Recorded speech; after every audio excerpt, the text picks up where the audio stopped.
Okay, good afternoon, everybody. Um,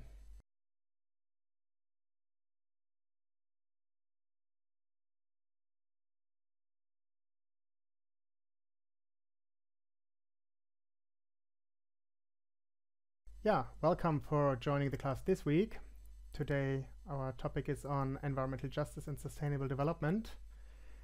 Our host or moderator of today is going to be Marius, who is going to present on his topic. Before we get started, first let me quickly know, has everyone checked with the audio wizard the functionality? Please give me a short agree sign that everything is working. You can hear me, you can see me.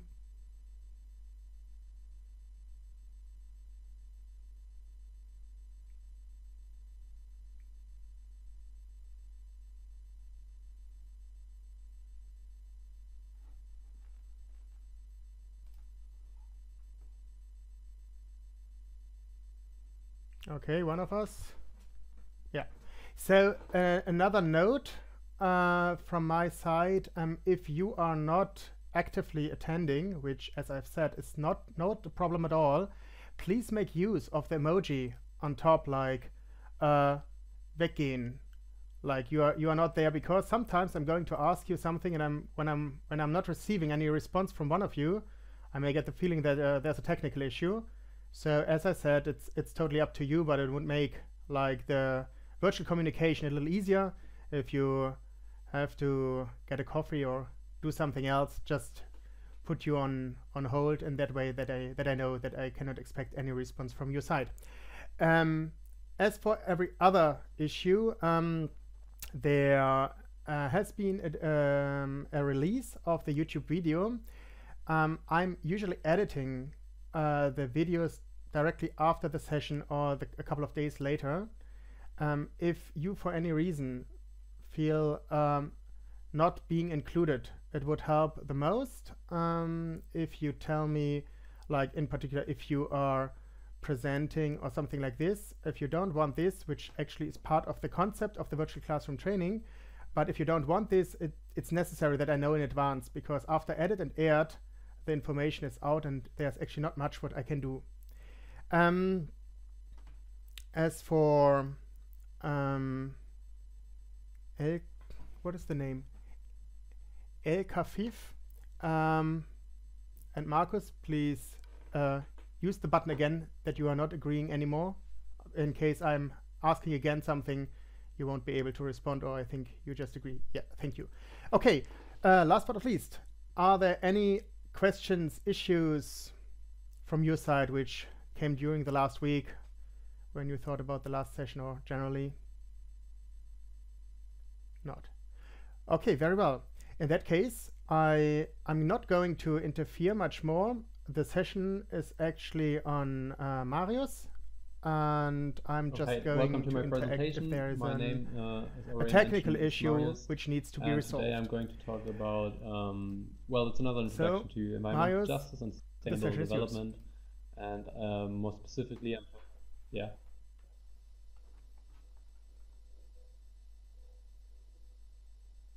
Oh, I saw. Oh, yeah. Sorry. Sorry, Marius.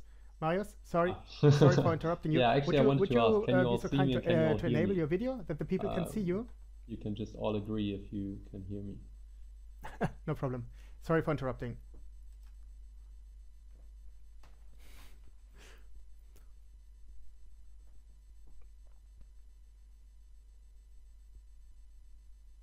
Two people cannot hear me or see me?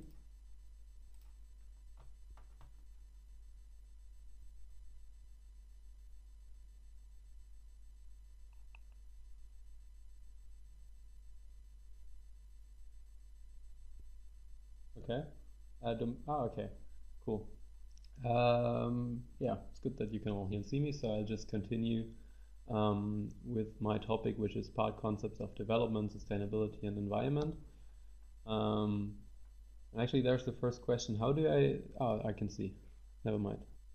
I just want to know how I can skip the slides. So first of all, I want to present you the structure of my session, which is basically in the beginning, I'll give you a short oral presentation.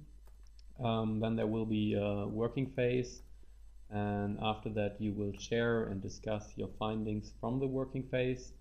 In the end, I will just, shortly towards the end, I will present you my critical hypothesis, which I will just present shortly, and then we will discuss it depending on how much time we have left.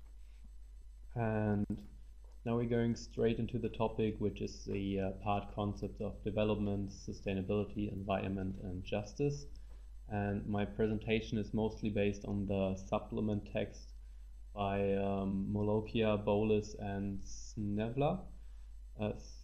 Yeah, I think you pronounce. I don't really know how to pronounce it, but I think you haven't read it, and it's mostly based on that. And now I'll continue with my table of contents. I will give you an introduction. Then I will present the different approaches towards sustainable development and sustainability. After that, I will already come to my conclusion. And this, you can see, I will present you my sources afterwards. And then you can see a cut that I've drawn, because then we will talk about, we will do the working phase before I continue with my hypothesis and the discussion.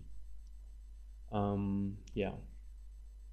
So firstly, the introduction to the topic is, well, it starts with a problem that it's kind of hard to identify the whole concept or define the whole concept of sustainability, and people are failing to grasp the whole concept as it has several meanings, and the concept has a broad range of definitions that leaves much space for interpretation, which is why people argue that the task is to find a proper definition in order to progress. And if you look at the word just sustainable, you can say that it derives from this term, from the Latin word sustinere, which basically means defend, maintain, assume, bear. But even though it kind of helps you to get a basic understanding of the word, you need to be the whole complex concept is way more. The whole concept is way more complex, and it has a broad range of definitions, which I will have already said, and I will discuss that in a later step. But before I come to that, I will put the whole concept into context, like the term itself and also the concept. And I show you a quote, which you can just all read out for yourself. I think it's really self-explanatory, but I just give you some time to read it out.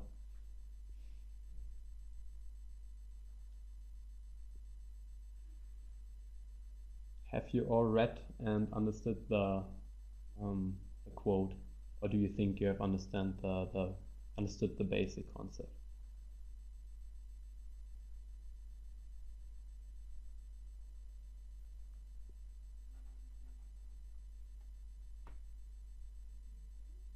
Is there a question?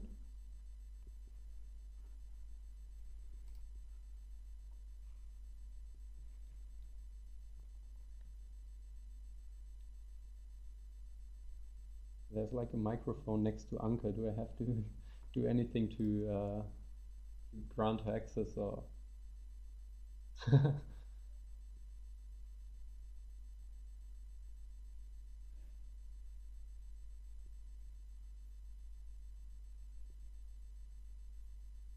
you have a question, Anke? Okay. No, actually not. There's a microphone if someone want to speak, get speaking rights, you can just type it in the chat. Person will raise the hand, and then you can enable it. So I'll continue then. Like an early example of this awareness for sustainability was caused due to a predicted shortage of timber, and the solution for that was an appropriate balance between deforestation and logging, which was proposed, and this whole solution was the first real concept of sustainability, which was in the people's mind, that well, to to help to kind of fix the problem of deforestation by producing more wood, for example. And there are different examples, or well, kind of negative examples of unsustainability, or well, negative examples. Yeah, kind of negative examples in today's world are the overexploitation of fisheries or desertification of fields due to an aggressive agriculture. And these examples were kind of, these were the kind of examples, sorry, I just lost it. Just give me a second. I forgot what I wanted to say. These are the kind of examples that would be helpful to be solved with the concept that was proposed in the 18th century by saying, okay, we for example, we kill too many fishes, so we kind of need to get it in balance and act more sustainable, act more renewable. And I think there are plenty of more examples of this kind of, or negative examples of sustainability or examples of unsustainability. And before we actually move on to the different approaches or the different models of how to define sustainability and sustainable development, I would like to ask you whether you know one or two more examples, or whether you can give one or two more examples of unsustainability, of where it doesn't really work out in today's world, besides the overexploitation of fisheries or desertification of fields. Maybe you have anything in mind. I'll just give you a minute if you don't know anything right at the start, but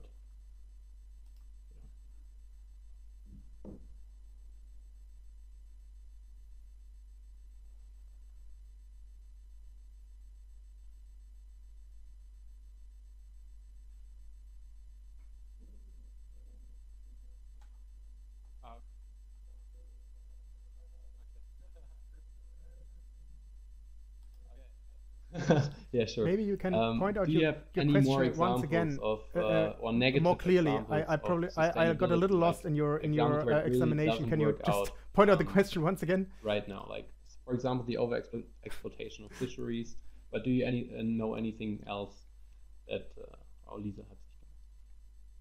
Now I have to accept Lisa. I think you can talk now.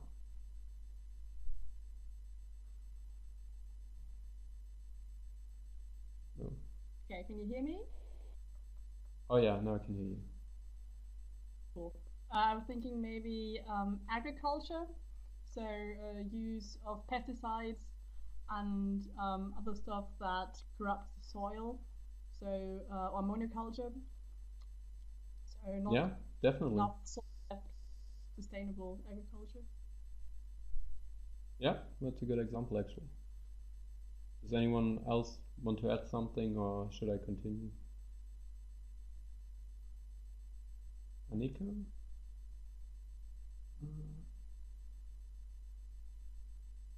Should be able to talk now as well. Okay, can you hear me? Yes. All right, perfect. I was also thinking about, well, natural resources, but the ones that are, for example, endless, like oil or mining resources. So on the one hand, they don't regrow.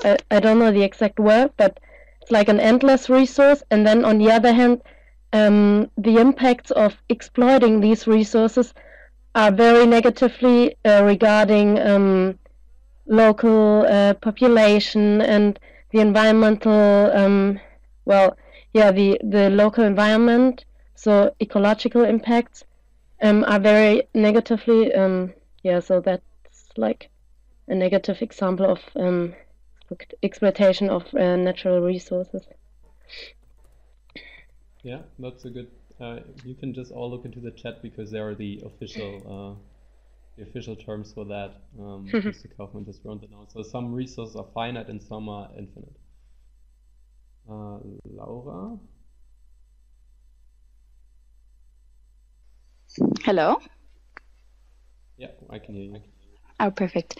So I was thinking of all kinds of metals, like also natural resources that are very finite and that are exploited and are not used enough regarding recycling. There's big recycling potential in these fields, but it's not used properly. So there's also an end to these resources, but their use is not efficient enough. And therefore, it's not sustainable. Yeah, definitely. That's also a good example. Yeah.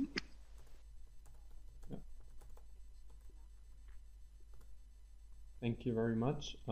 Should we just wait for Julia until it works, or should I continue? Just a quick question.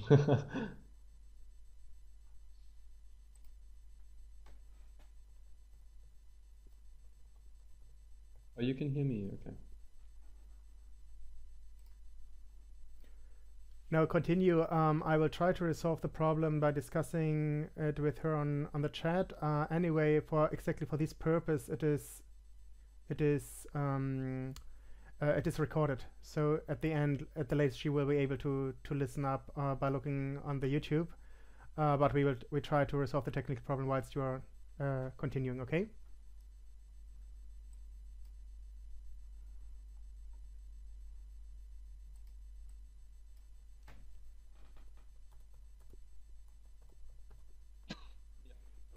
Okay, I will.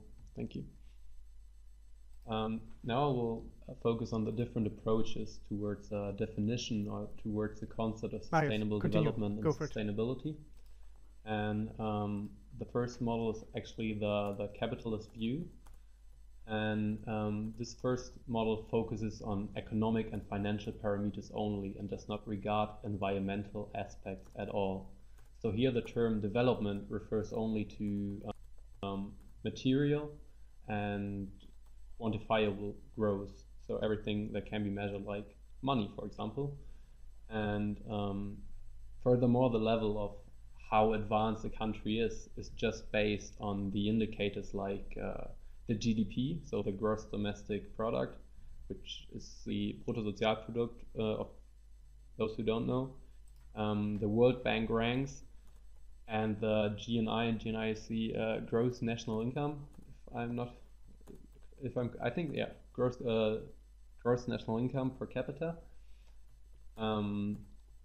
Yeah, so it's all focused on economic aspects and does not regard the environment at all.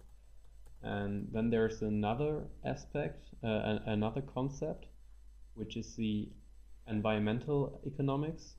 And they believe that environment is a factor that influences each individual's well-being, which is why they propose to include environmental aspects in the economic system. And their biggest goal is to handle problems of allocation, like allocation of natural resources, as some commodities are finite, as we just got the term like 5 minutes ago. So some commodities are finite and some can be, or some are renewable.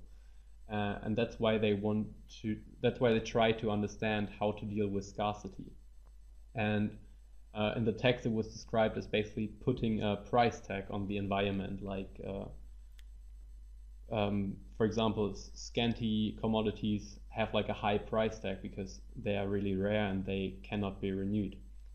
And an existing problem, which is also for environmental economics, is the concept of weak sustainability, which basically denotes that the economic aspect is dominating because natural capital is stuff like water, soil, etc. And in a way, it is described as redundant according to the concept of weak sustainability, as it can be replaced with technological innovation. So in other words, that means that a country's economy can be strong even though it has an environmental crisis, as it can easily shift the priorities to technology while disregarding its natural capital. So here you can see that there's a slow shift from only regarding the economics to slowly regarding the environment as well. And the shift will continue. I will show you in the next model, which is basically the ecological economics. And the basis for this model is basically the respect for the environment, and thus proposes to manage natural resources in an adequate way. And also it also refers, or it also connects with the concept of puts the focus on the allocation of natural resources, and opposed to the environmental economics, it is stated that that it is impossible to replace human or natural capital. So in the last example, in the last model, the environmental economics, it was said that you can replace natural capital by technological innovation, and this one opposes that view. And it is also said that sustainability must be valued to a higher degree than it is now, and that's why sustainable development must motivate the society to adopt an economic approach that opposes the current one. So in conclusion, development should aim to preserve natural resources. And the next concept is the disconnection from economical growth. And the theorists propose a transition, which is basically human progress versus economical growth.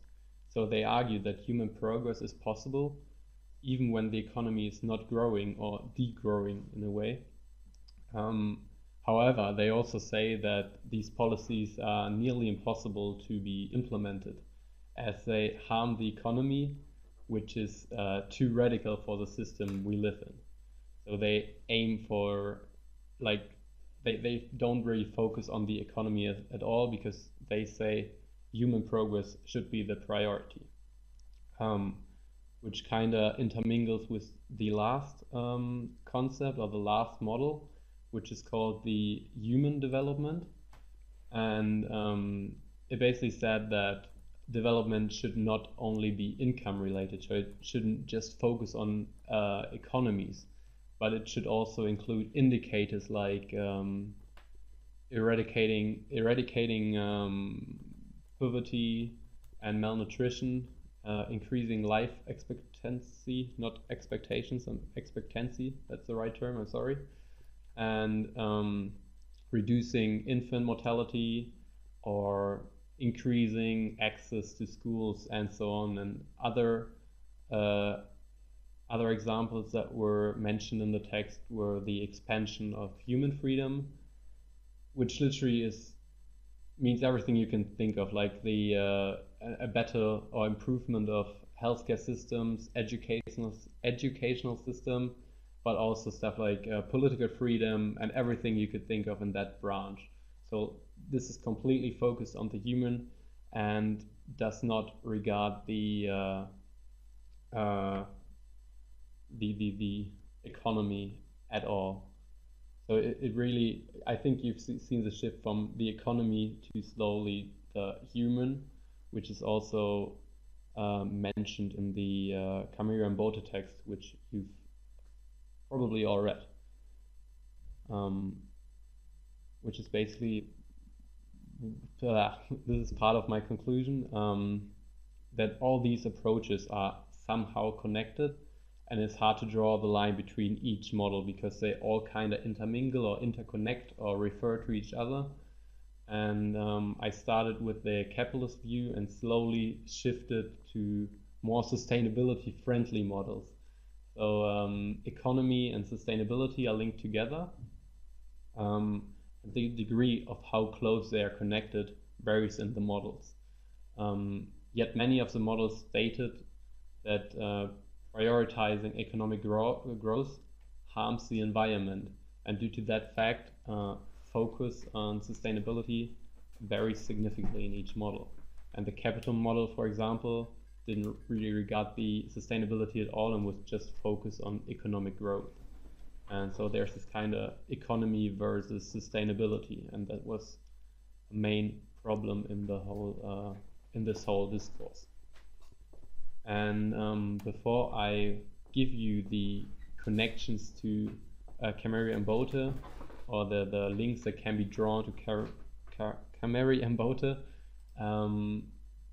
I would like you to actually work on cartoons, which I found online. And I will divide the whole group in 5 groups, so it will be groups of 3 to 4 people, and you will, in the groups, you will discuss and analyze the cartoon. We got on the basis what you already know, what you've read for today, so the 2 basic texts, and of what I've just told you. Maybe you can draw some links or get some connections, and afterwards you will present it to the rest of the group. And the time frame are around 20 to 25 minutes. In each group you will see the task on the left side of your screen, hopefully, if everything works according to plan. And you will see the given cartoon as well in the group as soon as I divided you into the groups. Are there any questions? Or I will go from group to group and ask if there are any questions. So I will just divide you into the groups.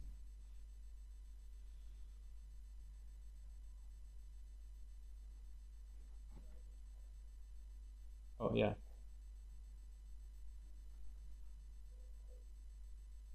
Oh no, I didn't. Yes, well, I had a question actually, just before. Yeah, it's the problem. If I raise my hand, it's not appearing. It's not appearing to you with a window. This is due to the moderator, to the hosting role.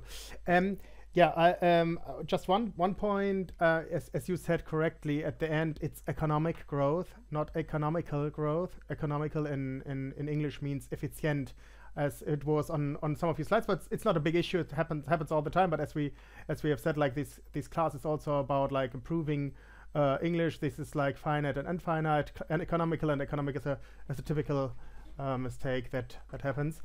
Yeah, and one issue which is very important as well is that we also see a predefinition in terms of biological definition of sustainability, which is carried through the different concepts that have been presented. Yeah, so then continue and throw us into groups. The students are now separated into 5 groups. Working in so-called breakout rooms with speaking and video rights, they had the task to describe, discuss, and analyze the given cartoons.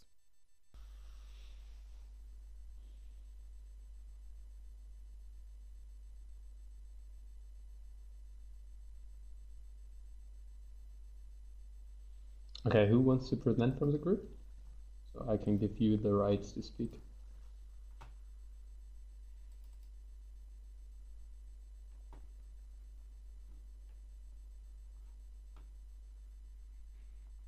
Or you can also enable your webcam if that works. I cannot see my webcam, but I don't know where to enable it.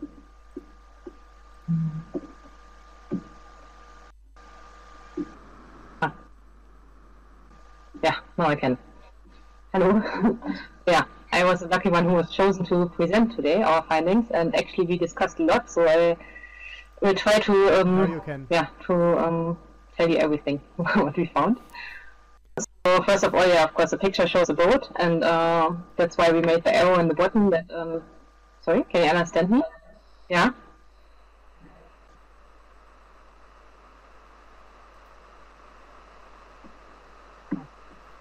Andrea? Okay. Andrea? Yeah. It shows actually like how the world, the whole population would be drowning, and so it's first of all maybe like we think it is a critics to this capitalist view of the sustainable development discourse, and what we can see is this boat in which on the one hand like there's all this heavy stuff which is represented as a like what we call it the surplus value of the denials and the economic growth in the world. Actually, what the denial we discuss also a lot, but maybe I can tell you a bit later. And that seems to be very heavy, and this one man sitting on the top of the boat is complaining to the other people that they are not working and rowing for him, so that the boat will be drowning because of that one. Yeah, and so the main part is that actually all are sitting in the same boat, and there are two reasons why the boat could be not drowning. It's like one would be if the people would be start rowing, and the second one is if this guy would be get rid of all the rails, which is so heavy. So yeah, so we said like actually it shows that the people are striking, which is really the basics for the capitalist system of being able to accumulate benefits or values. And yeah, so what we said, it represents the present trend. So at the moment, like, I mean, with all these environmental discourses, like the world, yeah, it seems like the climate change and stuff's happening. Yeah, the world is going a little bit in the direction of a disaster. But then that the people, the capitalists, for example, do not let go, and yeah, there are even more politics cutting the welfare of the people and stuff like that. Sorry, I think that was a bit chaotic, but I didn't know where to start because we just had so much to discuss, and maybe my colleagues want to add a little bit.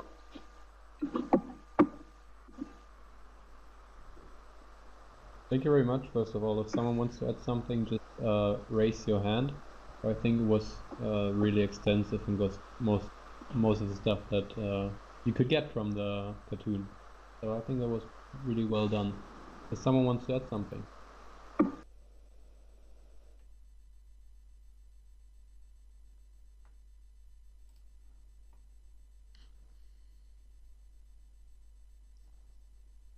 If that's not the case, then I would continue with the second group, which was oh,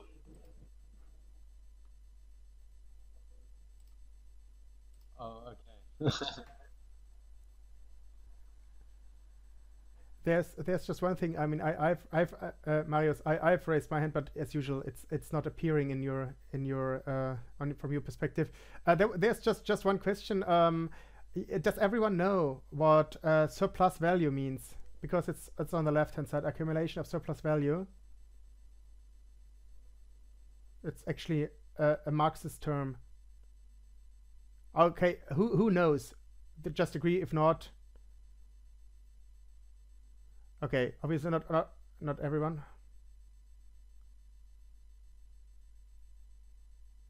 Yeah, just quickly, the surplus value in Marxist economic terms means the additional profit that like the capitalist class, so to say, makes of the workers. So the surplus work, the more of working, like Mehrwert, the more of work which is not paid and which is like literally going into the pocket of the owners of companies. Just to have another term which is still used, in particular if we look at literature from ecological economics, which is still prominent in South America, right. But in so the second now as well. Group was Anke, Kevin, and Marcus. So then, yeah. I would already grant you the access. Upload the second one. The one who's going to present, so just raise your hand.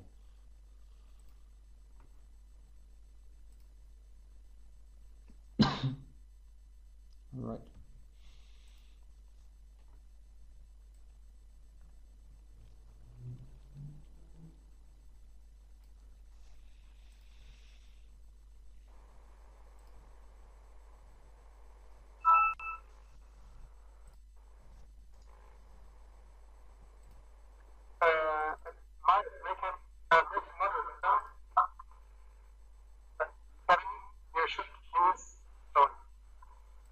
How can I make a moderator?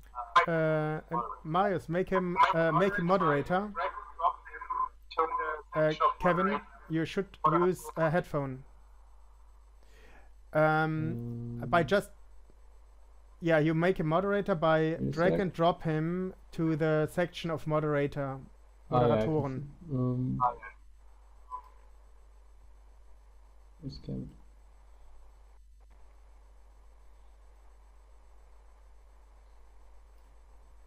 Valerie? Yeah, that should work.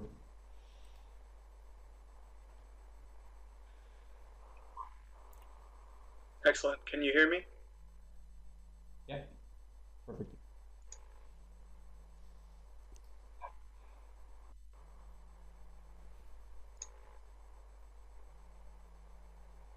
Okay. Hi, everyone. So this was the image that our group had. There's a lot going on in the picture, so we'll try and keep this short as well. You see 4 men standing around in the woods. One of them appears to be holding a map. It says sustainable development on it. Maps seem to be pointing in all sorts of different directions. Nobody really can read it or figure out where it goes. In the green, in the wilderness in the background, arrows are pointing all different ways as well. We thought that this meant or was representative of various views about what sustainability might mean, depending on the background or the interests that different people or sectors represent. We thought that these 4 all men standing there could represent different interests, such as the scientific community, the private sector, NGOs, and politicians that all come to the table when big international conferences and agreements and conventions are held, such as the Rio +20. But what was rather curious about this image in particular is that they are all men, as far as I can tell, and they all look pretty white. So we thought that that was maybe, don't know if it was on purpose or if it was just perhaps the way that this author draws, but it was practitioners representing Western society and sort of trying to project that onto the rest of the world and saying, hey, come or listen to us, and yeah, this is what we think is best, so that's what we're going to do. I think that covers it all. Do you guys have anything else? Anka, Marcos, did I miss anything?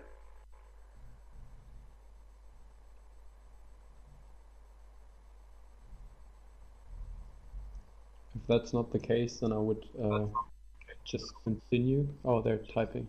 Okay. Yep. Okay, great. Thank you. Thank you very much. So then In that case, I would actually have a question for the group. Okay, would you be so kind to disable the microphone? Sure. In that case, I would actually have a question for the group. But Kevin, would you be so kind to disable your microphone? Thank you. Actually, it's not disabled. I will disable it. Okay. There's one image. On the image is one short word, Rio +20. Does anyone know what Rio +20 mean?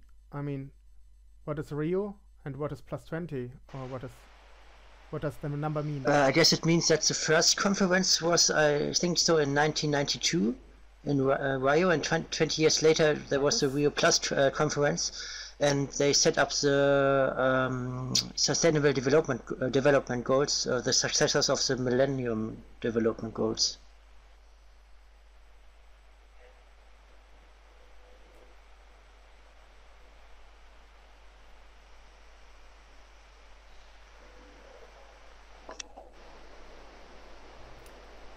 Exactly. I mean, the Rio conference in 1992 has been the starting point, as we have already seen when looking at the 5 phases model of Huber.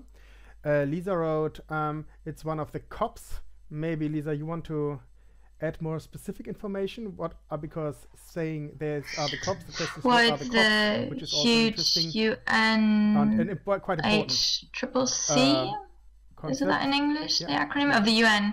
It's like these huge yearly environmental conferences.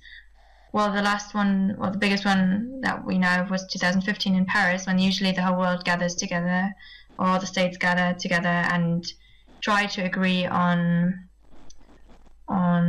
certain limits or what they want to do with respect to the environment in the next 20 years or 10 years and so on. Like right now, it's rather about how, like, what are the countries going to do to make the earth not get a lot warmer, etc. And the Rio Plus 20 was, I think, very important. Well, it took place in Rio de Janeiro in Brazil.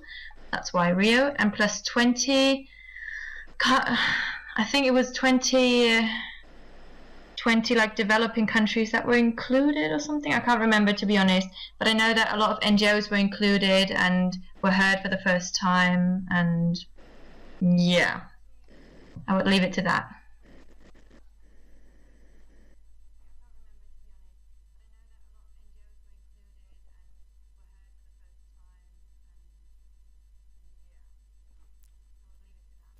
Thank you very much. To set it right, I mean, as Lisa said, a COP means Conference of the Parties. Was the main label which gave a number to every of these meetings. Actually, Rio Plus 10, Rio Plus 20 does not refer to Rio de Janeiro, refers to the event in 1992. And it is so because Rio in 1992 was supposed to be like the spirit of Rio de Janeiro, spreading out and putting environmental issues on the global political agenda. And this is why the people always refer to Rio de Janeiro, but we are going to go much deeper into this as the seminar continues. I don't want to waste more time, but I thought it's important that we at least go into thank you very much. These details, and I'm now going to upload, which is Annika, Gillian, and the next Mareike. cartoon. Just raise your hand and I can grant you access. Yeah. And I will actually. Okay. Thank you. Yeah, we had this cartoon where you can see a city or a country, or just at least a lot of factories, and it is losing a lot of wastewater, and it is about to kind of break down. It's on the verge of falling into this wastewater, and then you see a smaller area which is named Australia, which is on the verge of falling into the wastewater as well. And you see this bubble with this guy, and he's saying, if we is too concerned about the environment, it will undermine the economy. And we discussed this graph, which is actually from 2007, and we said that back then George W. Bush was still the president of the United States, and he was never a very proactive president when it came to climate change, and he had this argument that if there was too much concentration regarding the economy, the environment, and especially the topic of climate change, that would threaten the economy. And this is kind of a vicious circle that is quite common, actually, that there is a willingness to sacrifice, but just as long as there's no fear for jobs or for having this fear of having a worse lifestyle, the fear of having to not being able to consume in the same way that we used to be.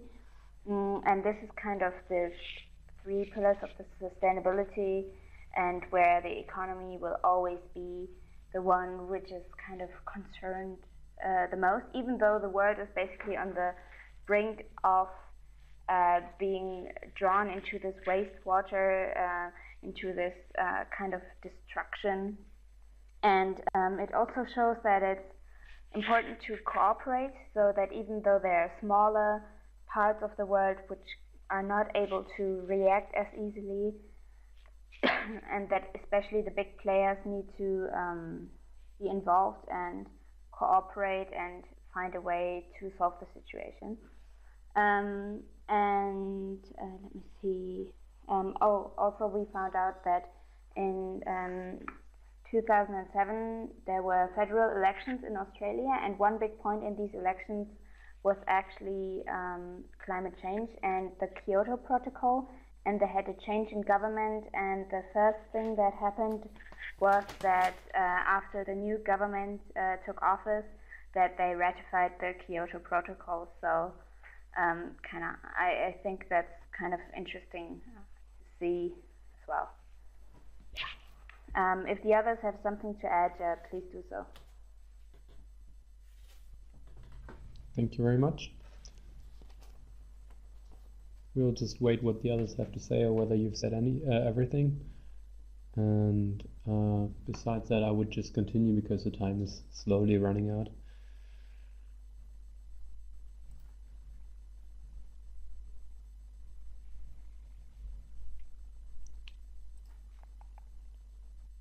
And group 4 was the group with Christoph, Laura and Nadine. Who wants to present from your group? Just raise your hand so I can give you access. All right.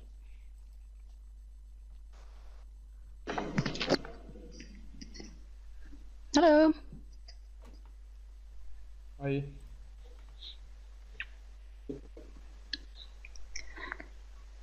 Okay, so camera.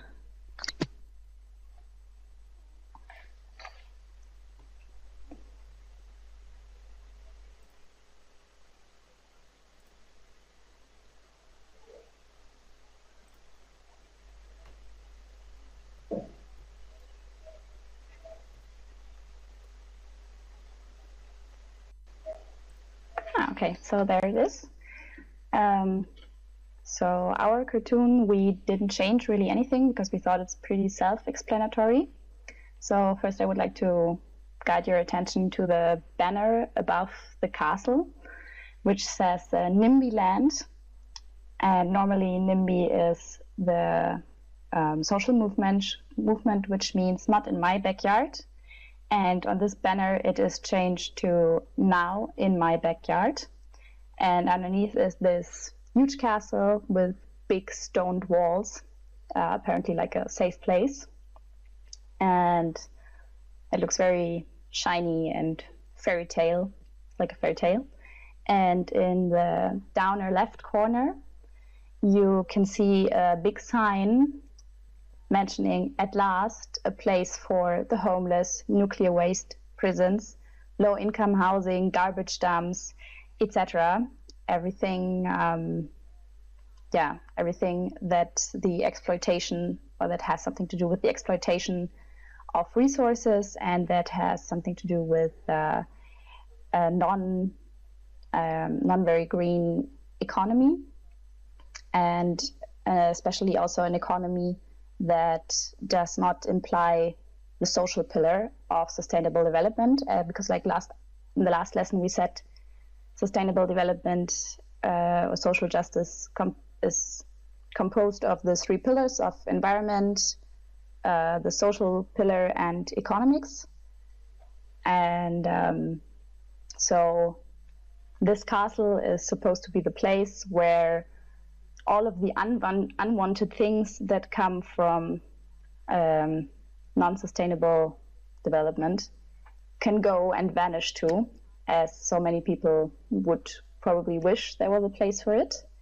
But as the signs on the right-hand side show, the other ways lead to Atlantis and Oz, the Shire. So this place is of course non-existent and just a wish thinking, or as we have in Germany, this air castle, Luftschloss. So yeah, it's basically saying that, I'm sorry, just a second. So this cartoon is overemphasizing on the fact that we cannot just get rid very easily of the negative sides that non-sustainable development brings along with it. And we cannot just hide it behind something which is not there. And we were also discussing in this context if social initiatives like this, or also social initiatives like the Dakota Access Pipeline, the protests around this evolving, somewhat have something to do with egoistic reasons. But it's very understandable that people who have to live with the direct consequences of this, of course, don't want to have it in their backyards. There need to be other solutions that that prevent the mere existence of toxic waste. Yeah, so that was our thoughts on it. Or probably Nadine or Christoph want to add something. Thank you very much.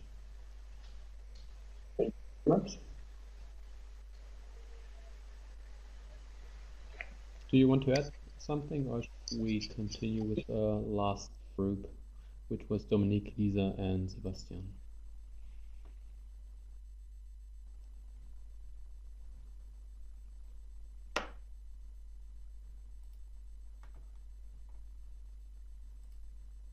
Okay. Who wants to present the last cartoon? Just raise your hand. Okay, thank you.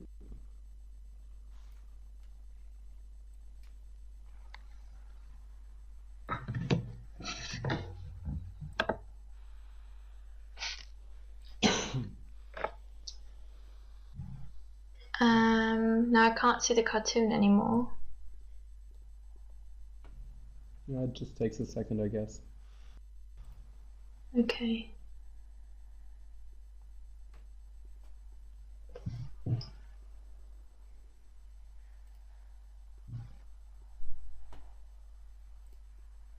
Not yet uploaded. Just give me Perfect, thanks. So our cartoon has a, well, you can see in the center a black man looking not looking very rich, held in the middle of a rather horribly looking neighborhood, holding a manual or a guide in his hand, which is called the FEMA's Guide to Avoiding Disaster. The FEMA is the Federal Emergency Management Agency, where it says, Step 1, gather up emergency rations of food, water and clothing. Step 2, move to a rich white neighborhood. So we had kind of, when we started to analyze the cartoon, we came to two conclusions, more or less, that, I mean, it's a bit contradictory, because on the one hand, it says how to avoid disaster, but kind of gathering up emergency rations of food, water and clothing is rather what you would do anyway, just to, as a precaution, rather than then actually avoiding the disaster, because that's what you actually need when the disaster is already here. But then again, move to a rich white neighborhood could refer a bit also what we had to read in the text of Mbote, I think, that in the US, especially in black, so-called black neighborhoods, poor neighborhoods, a lot of hazardous waste disposal was, or hazardous waste was disposed, exposing people to a really unhealthy and dangerous environment, although I'm not completely sure if that actually leads to disasters as such. But that would kind of match the background of all the rubbish and broken down things. On the other hand, we're thinking of climate change recently, for example, in the US in the form of hurricanes, affecting very much socioeconomically, let's say, poorer people that cannot really take any preventive measures to get, to be prepared for hurricanes, etc., or storms. And then their neighborhoods just break down, as you can see in the background. And often, like, for example, in New Orleans, that hits also a lot of black people, because because they live in poor, or like disproportionately in poorer neighborhoods.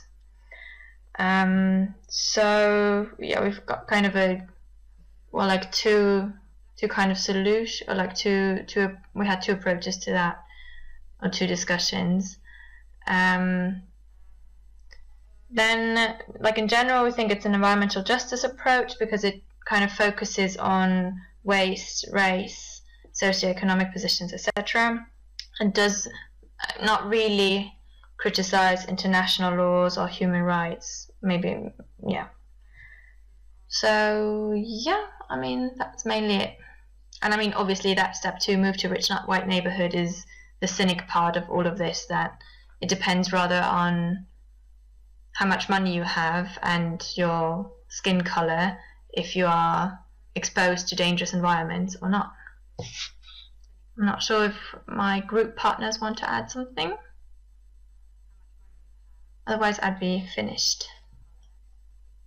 Thank you very much. And if no one wants to add anything, would just leave it like this, because we already ran out of time. And I just quickly show you my sources. And besides that, I just hope you enjoyed the session and thank you for your attendance. If Mr. Kaufman wants to add anything, go ahead. But that was it from my side.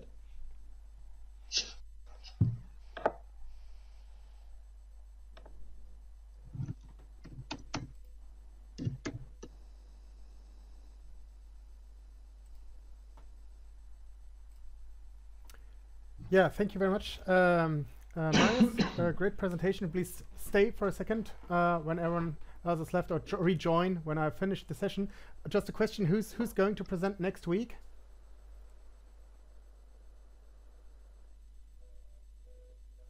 Mareike. Maybe you also quickly join again afterwards. Would you have a minute? Just that we arrange for an appointment to specify your preparation, okay?